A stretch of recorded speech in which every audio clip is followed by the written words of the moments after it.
సాధారణంగా మన పక్కింటి వాళ్ళతో మనకి చిన్న చిన్న గొడవలు ఉండవచ్చు. కానీ వాళ్ళు మన దగ్గరే అప్పు తీసుకుంటూ, మన ఇంటి దగ్గరలోనే ఉంటూ, కొంతకాలం తర్వాత ఈ ఇల్లు మాదే అని మ్యాప్‌లో చూపిస్తే ఎలా ఉంటుంది?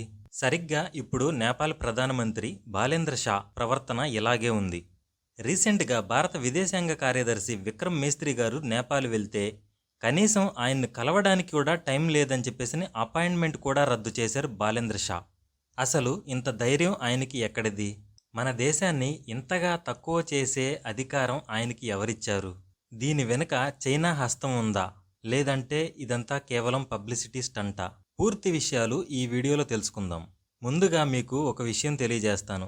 విక్రమ్ మిస్త్రీ గారు ఎవరో సామాన్యుడు కాదు. ఆయన భారత విదేశాంగ కార్యదర్శి. మన దౌత్య వ్యవస్థలో అత్యంత కీలకమైన వ్యక్తి. ఆయన నేపాల్ ప్రధానిని కలవడానికి వెళ్ళింది కేవలం హాయ్ చెప్పి రావడానికి కాదు. లిపులేక్ పాస్ వివాదం మరియు కైలాస్ మానస సరోవర యాత్ర గురించి చర్చించడానికి. కానీ బాలేంద్ర షా గారు ఏమన్నారంటే, నా హోదాకి తగ్గట్టుగా వ్యక్తులను పంపండి అని విక్రమ్ మిస్త్రీ గారికి అపాయింట్మెంట్ కూడా ఇవ్వలేదు. అంటే ఆయన ఉద్దేశం ప్రకారం నేరుగా మోడీ గారే వెళ్లి మాట్లాడాలా? ఒకసారి ఆలోచించండి. పుతిన్ లాంటి ప్రపంచ అగ్రనేతలే మన అధికారులతో గంటలు గంటలు చర్చిస్తారు. మరి ఈ నేపాల్ ప్రధానమంత్రి పుతిన్ కంటే గొప్ప వ్యక్తా? ఖచ్చితంగా కాదనే చెప్పాలి. ఇది కేవలం భారత్ను అంతర్జాతీయ స్థాయిలో అవమానించాలని ఆయన చేసిన ఒక ప్లాన్. ఇక్కడ మీకు ఇంకొక విషయం తెలియజేయాలి. బాలేంద్ర షా గారు తన కార్యాలయంలో ఒక మ్యాప్ పెట్టుకున్నారు. దాని పేరు గ్రేటర్ నేపాల్. ఈ మ్యాప్ లో ఏముందంటే మన ఉత్తరాఖండ్, ఉత్తరప్రదేశ్, బీహార్, చివరికి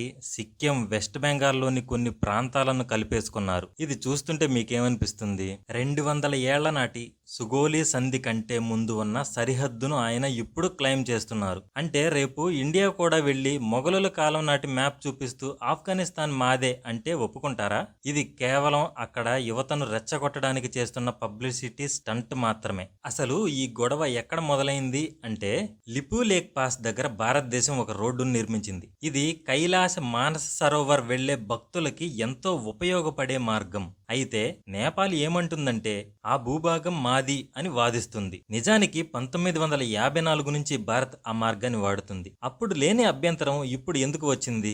ఇక్కడే చైనా పాత్ర కనిపిస్తుంది. బాలేంద్ర షా గారు చైనా సపోర్టుతో భారత్ను ఇబ్బంది పెట్టాలని చూస్తున్నారు. తన వెనుక ఎవరో ఉన్నారనే ధైర్యంతోనే ఆయన ఇలా మాట్లాడుతున్నారని అందరూ అంటున్నారు. మనం ఒక విషయాన్ని గుర్తుపెట్టుకోవాలి.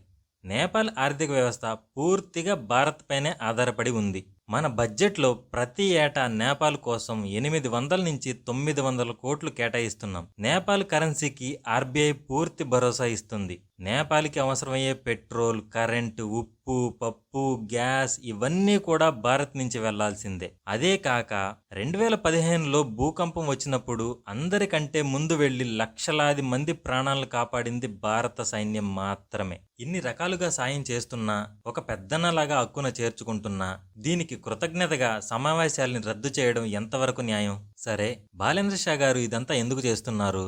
ఆయన ఏమన్నా పిచ్చివాడా? కాదు. ఆయన ఒకప్పుడు ర్యాప్ స్టార్, ప్రజల్లో చాలా ఆదరణ కలిగిన వ్యక్తి, చాలా తెలివైనవాడు. ఆయనకి తెలుసు నేపాల్లో ప్రస్తుతం ఆర్థిక పరిస్థితి బాగోలేదు, నిరుద్యోగం పెరిగిపోయింది.